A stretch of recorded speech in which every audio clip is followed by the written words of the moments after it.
ইফতার মাহফিলগুলোতে অনেকেই অংশগ্রহণ করে, স্পেশালি ঢাবিতে ছেলে মেয়ে অনেকেই ইফতার মাহফিল করে, ছেলেরাও আলাদাভাবে ইফতার মাহফিল করে। তবে মেয়েদের জন্য ইফতার মাহফিল আলাদাভাবে এই প্রথমবারের মতো হচ্ছে।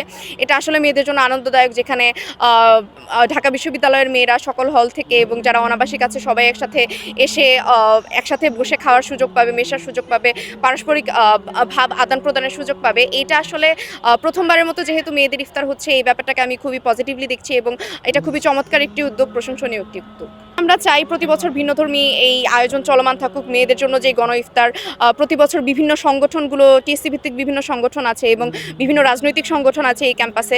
আমরা চাই যে সকল রাজনৈতিক সংগঠনগুলো এবং বিভিন্ন যে সামাজিক সাংস্কৃতিক সংগঠন আছে তারা এইভাবে গণ ইফতার কর্মসূচির আয়োজন করুক, আয়োজন করে তারা দেখিয়ে দিক ফ্যাসিবাদী আমলে আমাদেরকে যেভাবে গণ ইফতার কর্মসূচি থেকে বিরত রাখা হয়েছিল, গণ ইফতার কর্মসূচি আয়োজন করলে আমাদের ভাই বোনদের উপরে যেভাবে হামলা করা হতো, সেটার প্রতিবাদ স্বরূপ এখন যেহেতু আমাদের দেশে ফ্যাসিবাদের উৎখাত আমরা ঘটাতে পেরেছি বলে আমার মনে হয় যে এখন বেশি বেশি করে আরও গণ ইফতার কর্মসূচির আয়োজন করা উচিত।